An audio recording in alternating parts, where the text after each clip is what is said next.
दाल या कुछ भी भिक्षा देते हैं, तो अगर उसको बेच के अगर मदिरा पान करता हो तो गलत है। आप भी गलत फल के भागी बनेंगे। हमारे घर कोई मतलब मांगने आए तो हमें प्रार्थना करनी चाहिए कि आप बैठकर रोटी दाल भर पेट चाय पा लीजिए, या आपकी इच्छा है तो 2 रोटी ले लीजिए, ऐसी प्रार्थना कर देनी चाहिए। अन्न है, रुपया है, बहुत देख समझ के देना चाहिए। अगर बोले तुम्हें श्राप लगेगा, अगर इतनी सामर्थ्य होती तो घर घर भटकते का है।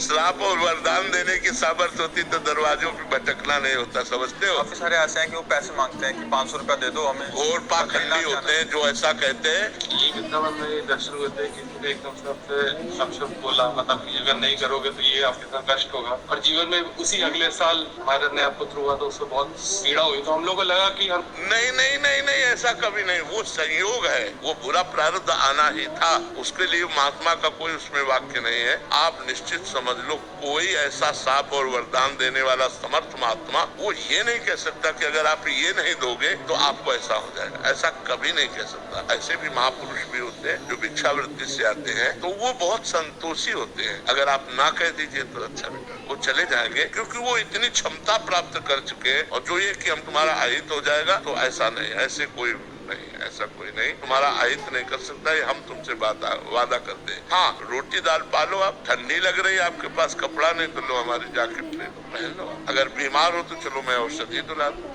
इतनी सेवा तो हम कर सकते हैं। इसके आगे रुपया हमें जहाँ देना है वहाँ बहुत होश में देना है, और ये बेच लेगा इसको भी बहुत होश में देना है, क्योंकि वो शराब पीता है, मांस खाता है, तो उसके भागीदार हम भी तो बनते हैं ना। इसलिए दान सुपात्र को देना चाहिए।